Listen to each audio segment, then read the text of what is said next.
Salut à toutes et à tous, on se retrouve aujourd'hui pour la fabrication d'une farine à base de foie.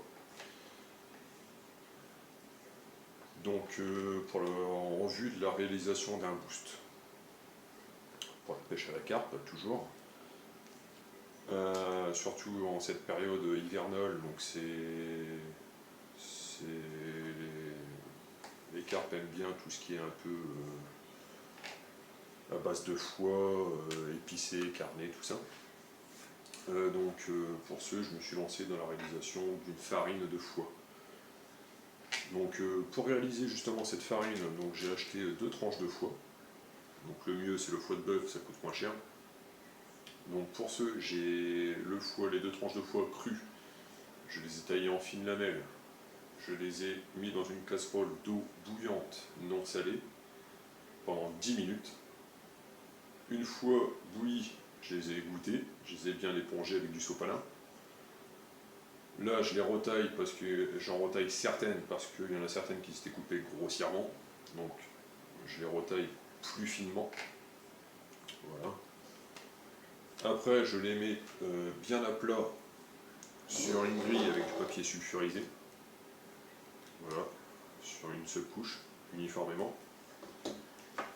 Je vais les mettre au four sur ventilation à 70 degrés, entre 5 et 6 heures. Une fois qu'elles seront séchées, vos fines lamelles de foie vont noircir. Donc c'est la déshydratation, c'est l'assèchement qui provoque cette couleur, ce qui est tout à fait normal. Donc une fois qu'elles sont séchées et noircies, il faut vraiment qu'elles soient putantes, il faut vraiment qu'elles soient craquantes.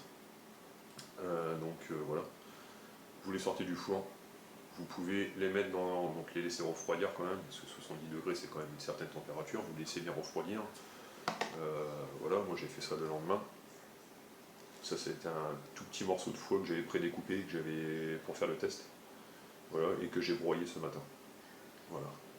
Donc ça fait vraiment de la farine toute fine. Voilà. Donc maintenant, je finis de prédécouper vite fait les tranches. On met ça au four et je vous montrerai le résultat une fois que ce sera séché. Voilà. Le reste, ça va. Peut-être ça quand même. Hop.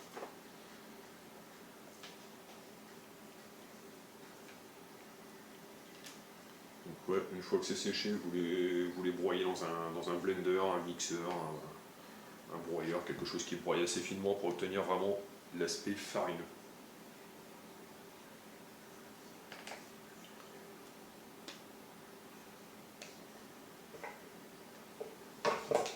Voilà. Hop. Donc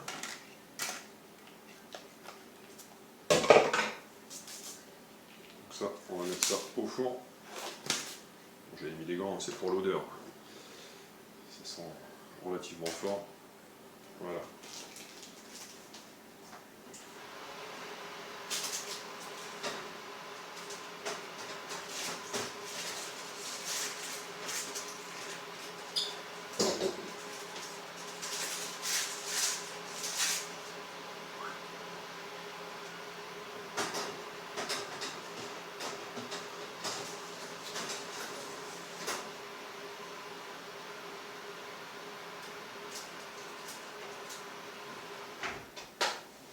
Et voilà, c'est parti.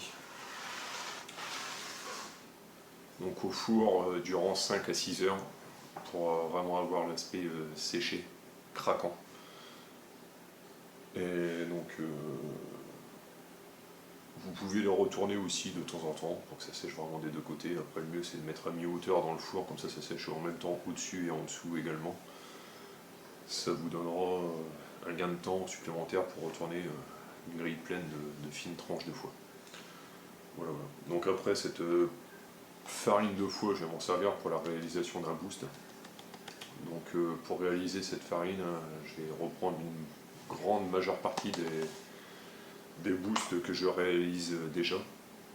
Donc sirop de sucre de canne, lait en poudre, Donc je mets d'abord le lait en poudre dans le blender. Je le broie finement aussi, je peux obtenir vraiment de la farine aussi. Là c'est du lait en poudre flocon que j'ai. Voilà, pour avoir de la farine aussi fine que la farine de foie là. Donc je le lait en poudre, je le broie, je vais mélanger ma farine de foie avec. Je vais mettre un petit peu de viande ox pour exhauster un peu pour relever un peu le goût. Un petit peu de sirop de sucre de canne. Voilà, lait en poudre, farine, viande ox, sucre de canne. Voilà, ni plus ni moins. Et vous aurez un super boost au foie pour la pêche à la carpe. Et moi je vais également m'en servir pour enrober mes bouillettes IF1 de chez Starbait. Donc voilà. En espérant que les résultats soient également là au bord de l'eau. Donc je vous dis à plus tard. Et au 17, ça sera pour une pêche du 17 au 19. Voilà. Allez, je vous dis ciao, salut.